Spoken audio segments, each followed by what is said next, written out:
Hey everybody, I was not planning on filming a video in this setting, but I think it's important to jump on a good idea when you have them. So I was on my way home from work, and this sort of summation of a lot of the stuff I talked about on here popped in my mind, and that is the title of this video, That Which Has Meaning.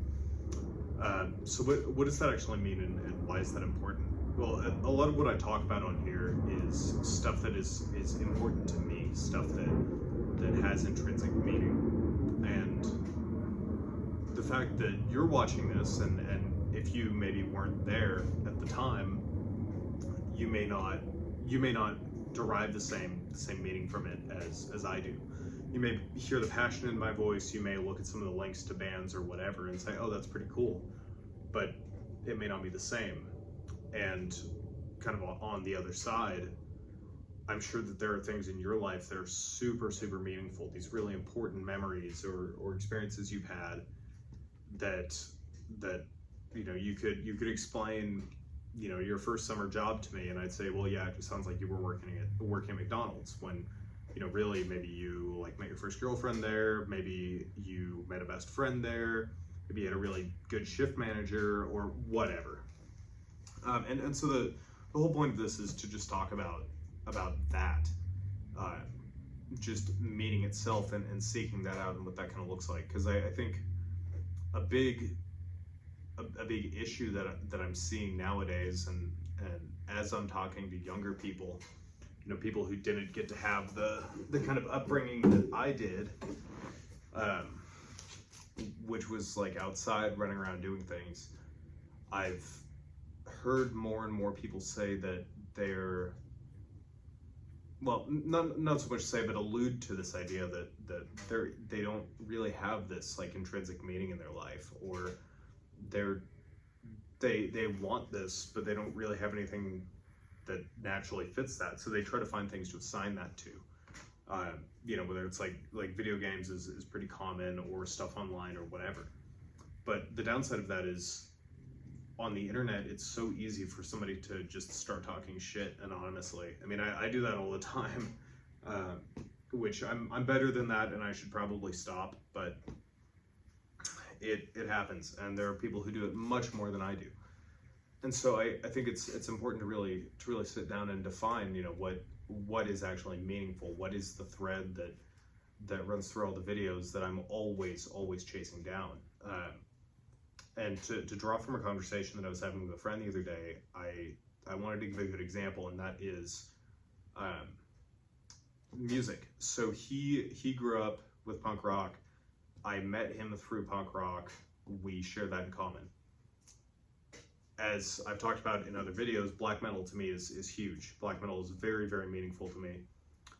He never went down that path. So he was talking about feeling like so much music nowadays, or music in general, is just kind of it's a product to be sold. It's something to just, it's this meaningless thing that's supposed to trick you into believing that it has meaning, that it's intrinsically important or whatever.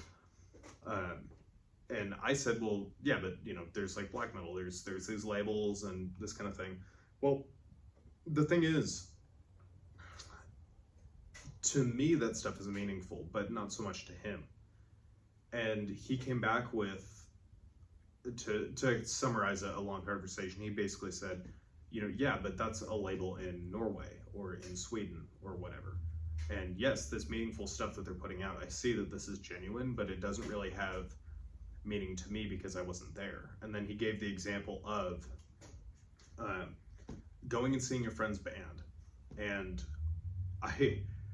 I was so lucky to get to be there for so many bands where I listen to their music now, and I realize that, you know, maybe the music from someone's high school band isn't going to be the kind of music that makes them millions of dollars. However, to me and people who were there, it is meaningful. It is really good stuff. It is really special. And that really got me thinking that, like, as we are told that we can live this kind of buffet style life where we can just kind of like be whoever we want and do whatever we want, dress however we want, and to an extent we can.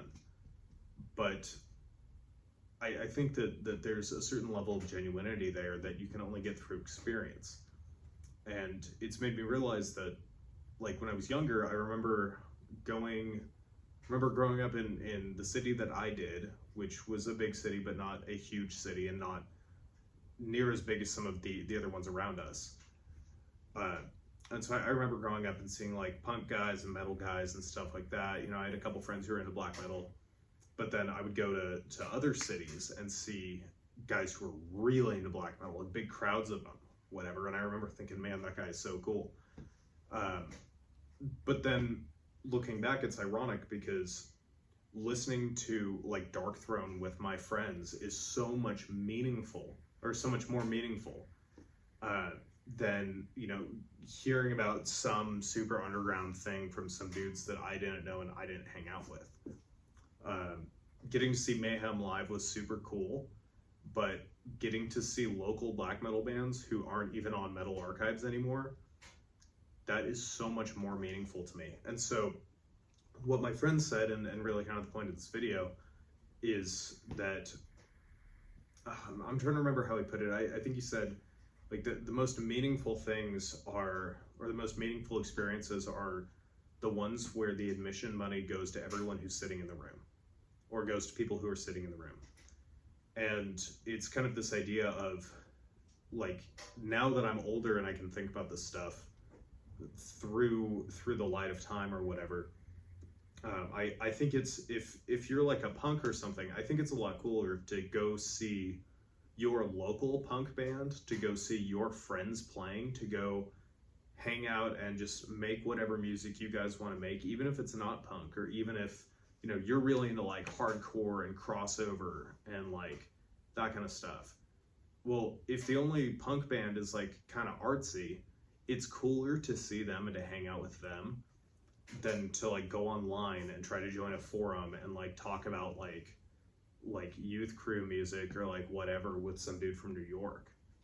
So I think to really kind of tie all this together, like in a digital age, so often people feel like that's their only option, to go online and just talk about this stuff, to share these niche interests with strangers. But realistically, I think the most important thing you could do is to go out and have these experiences yourself, even if they're not the ones that you want to plan to have. And I'm not saying don't go to other cities and don't go see bands you like or whatever. Go do all that stuff, but do it with friends.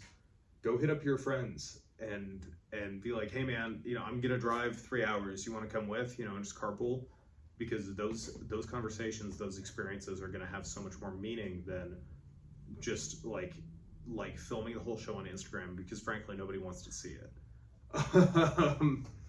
And you know, if you're like, well, I don't have friends, or oh well, my friends don't like to do that, I've got to ask, when was the last time you asked them to do something like that? When was the last time you did that? Because I am someone who struggles with that constantly. I really, really want to share experiences with people, and I often say I often think, you know, man, I would love to do this, but I don't know if my friends are really into this specific thing. Well, you don't know until you know, and so you should be asking, because one of three things will happen. They're gonna go and have a great time and be super into it, and then it's gonna be better than you wished for. It's gonna be totally mediocre, and they're gonna forget about it, and then you're gonna be the only one who stresses about that. And I'm saying that kind of for me too. I need to remind myself of this a lot. Or, and I've had this happen to me, the last time I invited a friend to go see music with me, actually, they're gonna go and look at you halfway through and go, hey man, this is really weird. I think I'm gonna take off. And then you laugh about it later because you're friends. So, and we still do laugh about that. It was a really, really weird night.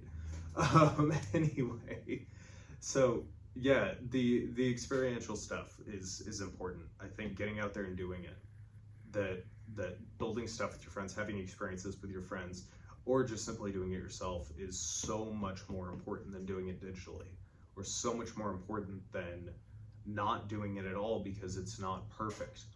You know, oh, I only listen to D Beat, so I'm not gonna go to to a whatever show. Like, no, man, just go, just show up, go to the show, because that's how you find these things. That's how you find the really cool stuff. That's how you find the meaningful stuff. So that's kind of the point here, that to I guess kind of further qualify what I mean when I'm talking about this, like this idea of like this holy meaning and meaning in life, and what this really looks like and how to achieve it and why it's so important to me. So anyway, thanks for sitting around. I have no idea how long this video is, so let's cut it here. Oh, cool, only 10 minutes. Wow, it's really short.